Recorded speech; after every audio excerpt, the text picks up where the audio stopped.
Somebody says, how come you're up so early? Say, if you were headed where I'm headed, you'd be up early too. All life form strives to the max of its potential except human beings. All life form strives to the max of its potential except human beings. How tall will a tree grow? As tall as it possibly can. You never heard of a tree growing half as high as it could. No, trees don't grow half. A tree drives its roots as deep as it can, reaches as high as it can, produces every leaf it can, every fruit it possibly can. To the max. Every life form strives to the max, except human beings.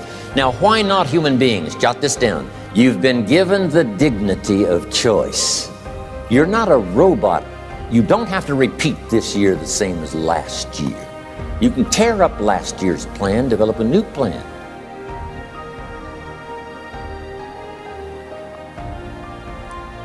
So, the dignity of being a human being. Now, here's the choice on being a human being. To be part of all we were meant to be, or to be all. To strive for all, or half, or part, or some. The choice is up to you. To develop one skill or 10 skills. Someone says, well, I'd be happy with just one more language. Well, some say, hey, I'm going to learn 6 or 7. And this is all a matter of choice. And when someone says, no, you ought to learn 4, you've got to resist all that. Because this is personal dignity. And you don't want to destroy someone's dignity by doing all the oughts, and then they feel reluctant to do it. Now we've got problems. So if you want to, just ignore this subject on time management. Now here's the next one. Step down to something easier.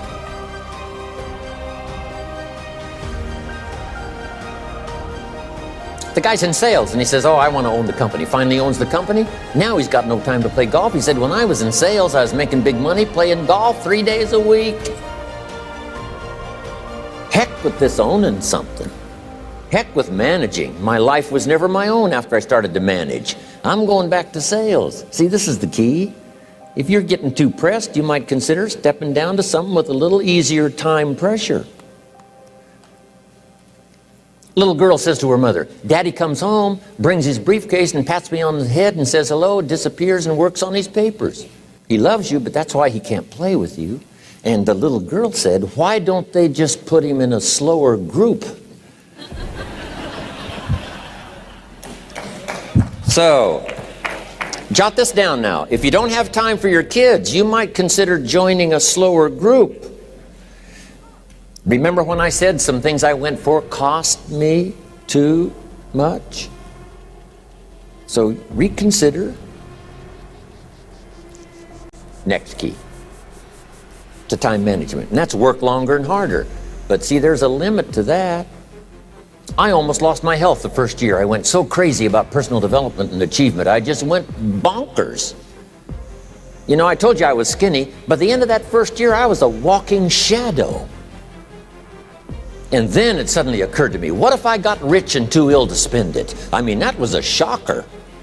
So I started, developing a little more reasonable. Because I said, if 12 hours won't do it, I'll work 14. If that won't do it, I'll work 18. I mean, how many hours it takes. And sure enough, it cost me too much. So see, working longer and harder for some might be appropriate. If you're just sitting around not doing that much, this might be good, work longer and harder. But you can only work so hard. Here's the key, not to work harder, but smarter. When you've worked as hard as you can, doing the best you can in terms of physical output in the time, reasonable time. Now here's the ultimate in the management of time, and that is you simply become more skillful. When I first got into sales, I was around people that could get, 9 out of 10, 8 out of 10. And when I first started, I could only get 1 out of 10. But here's what I did. I worked around the clock, so that I would make up in numbers what I lacked in skill. That's good in sales. You got to jot that down. When you're new, you make up in numbers what you lack in skill. Now, when you become more skillful, the numbers can go down because now your persuasive ability and all of that is now so high that you don't need to put as many numbers out. But at first, if you want to compete or if you want to really get good, you've got to put in the numbers. More of yourself, now the time management becomes an easier task. Now here's the next thing. Either you run the project or it runs you. I've found out when you start something, at first you're in charge. All of a sudden, a year later, it's in charge. Some of the companies I started, I'm telling you, I'm in control. A couple of years later, I'm out of control. At first, I've got it on the run. 2 years later, it's got me on the run. Haven't got enough time. I'm dizzy with trying to get it all done. So here's part of the key, and that's to get in charge. Say, I'm going to take charge of my health. One of my albums is entitled, Take Charge of Your Life. Take charge of your time. Take charge of your resources, which we're going to talk about next. Take charge of your health. You're the one that's responsible for it.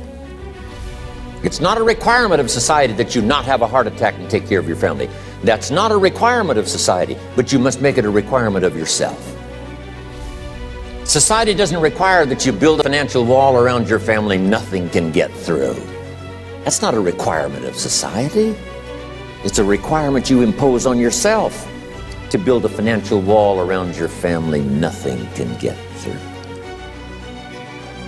So impose on yourself this self-development of being in charge, taking charge of your life and your health and your future and your responsibilities and all the rest.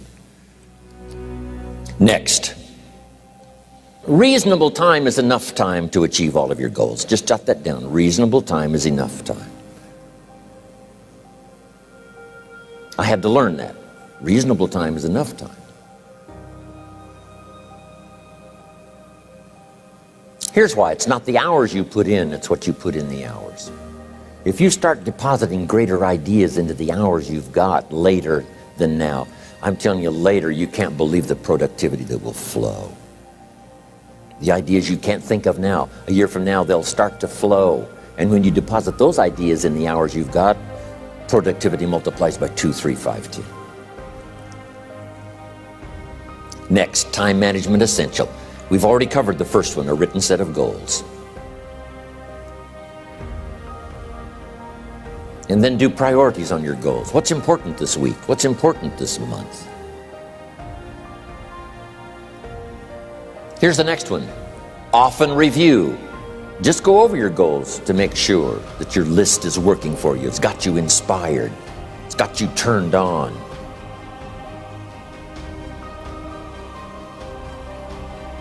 Somebody says, how come you're up so early? Say, if you were headed where I'm headed, you'd be up early too. If you were going to meet who I'm going to meet, you'd be up early. If it was going to stack up for you like it's stacking up for me, you'd be getting up early. Here's some more time management essentials. Learn to study what we call majors and minors. You pick up the phone. Here's what you must say when you pick up the phone. Is this a major conversation or a minor conversation? If it's minor, a few pleasantries and you're done. If it's major, maybe you've got to make a few notes. So here's the next one. Important conversations, make an agenda before you make the call. Just jot down a little agenda. It's so easy now to just talk out of your head. Did you ever hear a conversation end like this? Let's see, there was something else. See, you don't look that swift.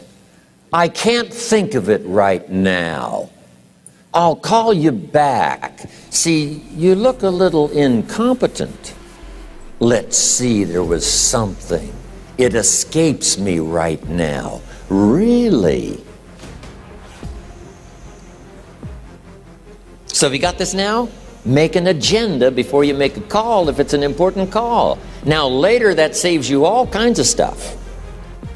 You call John in, the salesman, and say, John, remember those 4 things we went over? He said, no, we didn't talk about that. And then you pull out your daytime or whatever, and there's the list you made when you made the call. He said, oh yes, seems like I do remember. And you've got him with your list. If it's just, salespeople especially can talk you out of what's in your head. It's true. No, we didn't talk about that. And if you don't have a little proof, I'm telling you, it's gone. So make an agenda before you make a call. So what's major, what's minor? Now here's the key on this. Don't major in minor things. If you take up major time to do minor things, I'm telling you, you'll be behind the curve constantly.